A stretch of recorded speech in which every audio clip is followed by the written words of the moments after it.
Salah seorang RW 12 Komplek Villa Mega Kelurahan Mata Air, Kecamatan Padang Selatan, Kota Padang, Sumatera Barat, sisihkan uang pribadi untuk membagi ratusan takjil kepada warga. Bahkan RW pun rela mengantarkan takjil ke rumah warga bersama rekan-rekannya. Bentuk kepedulian di bulan suci Ramadan, seorang RW 12 Kelurahan Mata Air, Kota Padang, Zakirudin, rela menyisihkan uang untuk membeli ratusan takjil untuk dibagikan kepada warga, baik pengguna jalan maupun warga yang ada di sekitarnya di Kelurahan Mata Air, Kota Padang. Takjil yang dibagikan merupakan salah satu bentuk kepeduliannya kepada warga pada saat bulan Ramadan ini.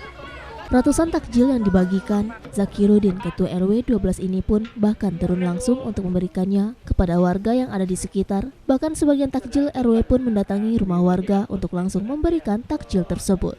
Bagi-bagi takjil yang dilakukan RW 12 ini merupakan salah satu kegiatan yang setiap tahun dilakukannya.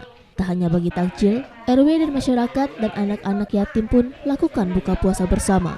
Zakirudin berharap dengan adanya kegiatan ini dapat berbagi dan membantu warga yang akan berbuka puasa. Selain berbagi takjil, juga diadakan buka bersama dengan perkumpulan warga setempat.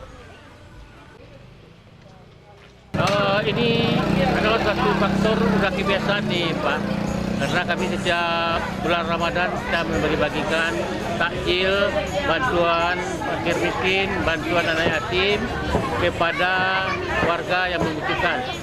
Itu sudah kita lakukan setiap bulan Ramadannya. Ini warga berapa RT dari sini? Di sini ada 3 RT, warganya lebih kurang 400 kakak. Kami juga mengantarkan ke rumah yang warganya yang tidak punya kesempatan untuk hadir, dan juga kami memberikan santunan kepada warga yang lewat-lewat di jalan. Insya Allah Pak, ini akan berlanjut.